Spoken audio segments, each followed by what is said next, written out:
Welcome to this short talk about chiropractic science. My name is Dr. Dean Smith, and I am the host and founder of the podcast with the same name. Let me tell you a little bit about chiropractic science. There is a podcast, there's also a website, and the primary purpose is to get the word out about chiropractic research. You'll get to hear interviews with leading chiropractic researchers from around the world on the podcast. Hear about what they have to say about their own research, the usefulness of their research, and how they incorporate that into chiropractic practice. The mission of chiropractic science is to reduce what people call the evidence-practice gap. You see, we have a lot of good research in the chiropractic profession. Obviously, we need more, but the evidence we have is good, and we need to take advantage of that and use that in practice. And that's called knowledge translation. So we want to translate what's happening in the chiropractic research lab to the clinic. And one way, hopefully, to do that is to listen to the podcast and hear the experts talk about their research and how it could be applied into clinical practice. The mission then leads to the vision, hopefully, which is to motivate and assist practitioners and chiropractic students to ultimately pursue research careers in chiropractic science. The way I see it, if we can add more science to our profession, we'll be able to see more of the population. The better the research that we have, the more policymakers, politicians, and people who can make a difference, allow us to see more of the population will have access to that data and will be able to make more informed decisions about chiropractic care. As well as the rest of the population, they'll be able to make better decisions about their own care. How did the podcast start? Well, it started in December of 2013, and I asked my mentor, Dr. CRAMER, if he wouldn't mind coming on the podcast. Actually, it wasn't even a podcast then. I just was interested in his research. I wanted to hear from the horse's mouth, so to speak, about his research. And so I invited him to have an interview. And again, I had no idea about the podcast at that time. I just wanted to know what he did and what what his interpretations of his own research were. So that was in December 2013. The interview went great. I shared it with a few people, and I thought, well, maybe I can do a podcast or something like that and share the interview. So the next thing was that in August of 2014, it took me a while to figure out how to create a podcast, but I did so, and then I uploaded Dr. CRAMER's podcast to the web and got that going and started to get some feedback that, hey, this is great. Let's hear some more interviews. So that's how it began, and then I asked Dr. Katie Pullman to come on the podcast, and we had a great interview, and so at that point I thought, yep, this could definitely work out. So then I really started to actively try to get people to come on the podcast, and so by May of 2015, I had partnered with ChiroCredit.com that provides chiropractic continuing education. They helped me to spread the word about chiropractic science. We've at that point had 8 interviews, and then through December 2016 added another 10 interviews, and by May of 2019 had actually completed 45 interviews. One of the things that really helps chiropractic science to get out to the public is iTunes. iTunes and other podcasting apps get the word out. So you can add a rating, a review, if you will, for chiropractic science, and those reviews get you seen more on these types of podcasting apps. So this is a snapshot of iTunes and the Chiropractic Science podcast on iTunes. So if you wouldn't mind, please rate a review. Here's just a couple of reviews. One from Dr. Gerard Keown, and he says, "Keep up the great work. Thanks for shining a spotlight on these prominent researchers and their important work. It's interesting to hear their discussions on research beyond what is written and published." In other words, getting their interpretations of their own research. I particularly like the way you discuss making rigorous peer-reviewed research clinically meaningful for those of us on the front line delivering evidence-based healthcare to patients. So again, that gets to the idea of the evidence practice gap. We want to try to reduce that and get more people to chiropractors. One of the things we know, of course, is that just if we consider low back pain alone, low back pain is the #1 cause of disability worldwide, and spinal manipulation, one of the main things that chiropractors do is front and center in guidelines. It's an option that people can do, as well as exercise and other conservative means to try to better their health. So here's another review from Dr. Nash in Canada, and it's a long review. I won't go through all of it, but anyways, just I get this a lot. People say it's energizing. I feel refreshed. I've learned something, and that's the thing. Everybody learns something just a little bit different. So what I pick up and what you pick up may be completely different things, but I think you'll find it interesting to listen to. Here's a snapshot of many of the interviews that I've done so far, including guests like Dr. Scott Haldeman, Dr. Greg CRAMER, Dr. Greg Kotchuk, and there are so many others, Dr. David Cassidy, so many others to listen to. And again, you can get all of those interviews through iTunes or your favorite podcasting app.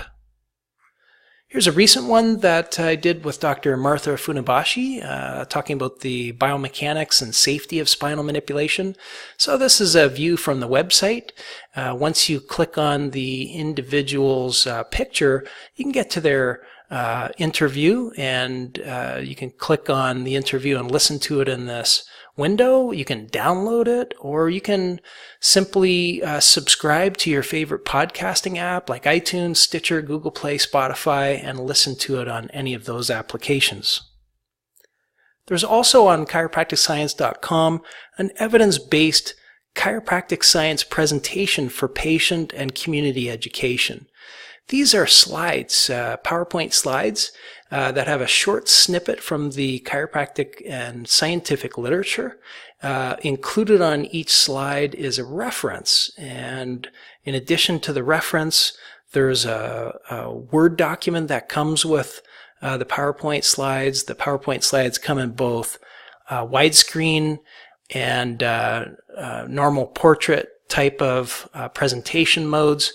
You can convert this to a video if you like, but the whole idea is that it helps to educate your patients. You can use this in your waiting room or use it to educate your community by doing a patient education talk or something similar to that. On the chiropracticscience.com website, you'll find a resources page. On this resource page, there are many links to great chiropractic-based, evidence-based educational resources. So, for instance, you'll find the World Federation of Chiropractic Top 10 reading list. You'll find a toolkit from Palmer College. There are so many resources on here. Please check those out. It'd be well worth your time. What I'd like to do is share next just a few of the video clips that seem to resonate with me. Again, everyone who listens to these podcast interviews seems to get something different out of them. But I'm going to share 5 short clips, just a minute or 2 each, with you so that we can hear what other chiropractic researchers have to say about their own research. So one conclusion that we made, that I made, is that I think side posture positioning has therapeutic benefit. And that, and so what some of the people involved in their research are doing now, they'll do a side posture adjustment and leave them in the side posture, if they're comfortable in that position, for 5, 10, 15 seconds afterwards, just to keep the gapping going. And it makes sense because you're gapping the joints. If you're breaking up adhesions, it keeps the joints gapped so that allows the joints to be separated, the joint surfaces to be separated, because when you go back into the supine position, the joints close again. Mm-hmm. And so we think that that's why, one reason why it may take, 7 to 12 adjustments seems to be, and the literature is now showing that, what it takes for a typical low back pain case. So So, you're gapping the joints and breaking up some adhesions, probably not all of them. And then the patient is still in pain, decreased activity. And so you need to adjust them multiple times to get the joints freely moving. And so a few things come from this. It's important to start rehabilitative exercise as quickly as possible, right, so that they are moving the joints. Motion is life to a joint, as we said. Yeah. So as soon as possible. But it also takes several treatments. And then we've done a series of animal studies, as you know, where we created hypomobility and did find both adhesion development and degenerative change. Right. And so we feel that helps to support this theoretical model that started with JANCs. So that was my interview with Dr. Greg CRAMER, my very first interview, and my mentor, one of the reasons why I started this podcast in the first place. Next, let's take a listen to an interview, a portion of an interview I did with Dr. Bernadette Murphy, whose research primarily deals with neurophysiology and human performance as related to exercise and chiropractic. So let's take a listen to Dr. Murphy. If you're just talking with somebody on the street or a chiropractor about your research and you wanted to quickly summarize things, how would you describe what you've done and some of the important findings? I think that the first thing is that idea of neuroplasticity, that if you have an ongoing change in input to the nervous system, that it's going to change the nervous system processing and output. So if you have a patient comes in that's had a problem for a long time, I think it's really important in our explanation of prognosis to explain that to them, that, I can't necessarily just get you better overnight, but this is what I think is going on. This is what we know from neuroplasticity studies. There are even chiropractic studies on neuroplasticity. They are neurophysiology studies as well that have shown that the way your brain processes information has changed when you've had these ongoing changes in input from your neck or your back. That chiropractic can reverse that, but that may take some time because the brain has been in this altered state of neuroplasticity or maladaptive plasticity for a long time, and we have to keep giving it the correct inputs so that it can, over time, start adjusting and having the correct outputs. And so it's almost like we have to get the brain to replasticize, if you want. And I think when you start talking, what I have found with patients, I actually explain chiropractic to patients as neuroplasticity. Well, we're going to get to that. Oh, cool. Okay. But they respond really well to that because it resonates with their experience. Nice. So nice. Yeah, and I think patients over the years being in practice, just like you have, I think patients, for the most part, seem to get it, that it's not going to be a one-time thing. That it's taken time for them to get into the state that they're in, behaviorally, mentally, the whole nine, and that it will take a little bit of time to change, to make major changes. Well, great. All right, so that was my interview with Dr. Murphy. Let's listen to a short snippet from Dr. CARLO AMMENDOLIA about spinal stenosis. Do you also use spinal traction, or I've heard it referred to as decompression? I'm not sure it's the appropriate term, but do you use those sort of techniques? No, we don't use it, and there's no evidence around that decompression. We have a lot of patients ask us the question. I get lots of emails from doctors and specialists in my clinic asking about decompression for spinal stenosis, and I tell them the same thing. There's no evidence to support decompression for spinal stenosis. Thank you for going through that. That's great. Okay, the next snippet is from Dr. Ian COULTER. The early study on appropriateness had a huge impact for chiropractic from a policy point of view. The biggest guidelines that came out just after the early study on low back pain on appropriateness from RAND actually included chiropractic manipulation for the first time as a preferred method for treating back pain. And that was partly an outcome of the actual early study done on appropriateness. And it's not so much the results of the study, but we did show, I think, in the early study that 27% of the patients were not appropriate for manipulation. But we also showed that it was like 40% could have been manipulated and weren't manipulated. And so the early study was kind of staggering. And although most chiropractors have never understood this point, in that it showed that chiropractors weren't over-manipulating. If anything, they were under-manipulating according to the expert panel. A lot more patients were appropriate for manipulation and didn't get manipulation. And so the fact that the profession undertook the study is the most significant point, because it showed a willingness to be subjected to this critical evaluation of being shown how much of your care is inappropriate. And all therapy has inappropriate care. There's nobody on the planet where you could argue that every single time they do something it's appropriate. Now, for medicine, we know, and we've done so many of these now on hysterectomies, radical mastectomies, bypass surgery. We've done a whole series of studies here at RAND, and in every case there's a percentage of inappropriate care, and it ranges, of course, but for some it's quite high. Okay, so that was Dr. Ian Coulter. Let's take a listen to Dr. David Cassidy.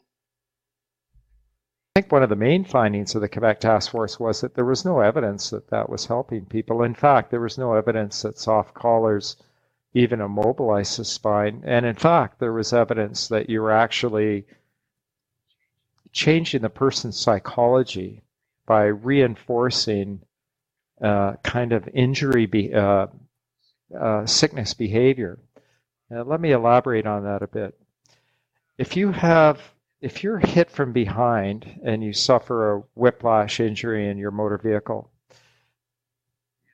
and the EMS people come and they put you on a spinal board and they immobilize your neck, and then you go to the ER and you have x-rays and other investigations, and then someone puts a collar around your neck and tells you, you've strained your neck and you need to rest and you need to wear this collar and you need to stay off work. And let's say the second patient goes to a different ER with a different physician who's got more training in the management of whiplash. So that physician, just like the first physician, is going to very carefully examine the cervical spine and rule out any serious disorder, such as fracture or dislocation. But this physician, instead of immobilizing that patient, tells that patient that you've had a strain to your neck. It's going to be sore for a few days. You can wear this collar for a day or two, but you should stop wearing it as soon as possible. You should return to work as soon as possible. You do not have anything super serious wrong with your neck. You will recover quickly. And you should try and get on with your life as quickly as possible. You should take this pain medication over a short period of time. Which patient do you think is going to have a better outcome, given that they both have a common whiplash injury? All right, so that was Dr. J. David Cassidy. Next, I wanted to just give you some ideas that I have for integrating evidence into your practice. These are tips that I've encountered over my 21 years in private practice, as well as being a researcher. So one of the ways is to utilize your waiting room. You could have PowerPoint presentation, much like the presentation that is available at chiropracticscience.com. You could do a presentation on DVD, have posters, pamphlets. All of these are pretty standard means to do so, but it's really the content of these presentations that I think is the most important. And so utilizing some evidence, maybe utilizing some of the quotations or information that you achieve from the podcast would be a good way to do this. Social media, Facebook, Instagram, LinkedIn, Twitter, and other forms of social media are great ways to get to the public, great ways to educate the patients in your particular practice. It's just a good way to share the science about chiropractic. So definitely utilize those. That's where the people are at, and that's where we need to go, where the people are at. Utilize your website. Be able to modify your website on a continual basis with up-to-date information that's evidence-based, coming from the peer-reviewed scientific literature. Again, you could maybe link to the chiropracticscience.com website, or individual interviews if you'd like to do that. There's so many ways you can do this, but certainly I would encourage you just get involved and make some change on your own website. Spinal screenings, I don't do a whole lot of these anymore. I do probably 1 or 2 a year in the community. And we do things that you may not typically think about. We check grip strength, heart rate variability. We check balance with a portable force plate. And these are all means to look at evidence-based sort of behaviors, if you will, that chiropractic has been shown to have an effect on. So I like to use those evidence-based kind of screening tools at spinal screenings as well. Probably the most important way that I've found to integrate evidence into practice and to educate your community is to do community-based talks. You could do them in your office, you could do them at the library, perhaps in the schools with classes. So many different ways to do it. You could create workshops in your community. You could use the evidence-based chiropractic slides at chiropracticscience.com to help deliver these talks. You could certainly create all of your own content, and this would be fantastic. But please do so with some evidence, with some research that you get from PubMed or other chiropractic journals. Other things, you could modify your intake forms based upon what you learned from the evidence. Be flexible, just like you are with your website and your information, your discussions with patients. The knowledge that we achieve from chiropractic science changes on a daily basis, not just from chiropractic science. Of course, chiropractors are dealing with science from all different areas, whether that be health behavior, from medical science, from other forms as well. So, for example, you could take a look at red flags, yellow flags, incorporate these into your intake forms and give you an idea, for example, of how someone might progress throughout their care. If they have a lot of the yellow flags, then that might be an indication that their care might go a little bit slower, for instance. Ask about lifestyle and give information perhaps about stroke, informed consent. In terms of history, exam, and assessment, you can modify your exam based upon current evidence, whether that's examination for nerve root lesions like disc herniations or something like that. Certainly use outcome assessments, whether they're neck disability index or Oswestry disability questionnaires, things like that. Using outcome assessments is a great way to use evidence-based tools in your practice. Another thing I really like to do and I encourage is table talk. One of the things I'll do is just take a journal article, for example, or something I've recently read from the scientific literature and talk about that in patient encounter. And it could be the same journal article all day long if you like, but have a plan and, during that downtime as you are engaged with the patient, but you're working with them or on them, so to speak, you could use these articles or certain facts that you want to present based upon this research and use that as an educational opportunity as well. You could educate other providers. One way would be to provide narrative reports with references to them, and that gets entered into their patient record.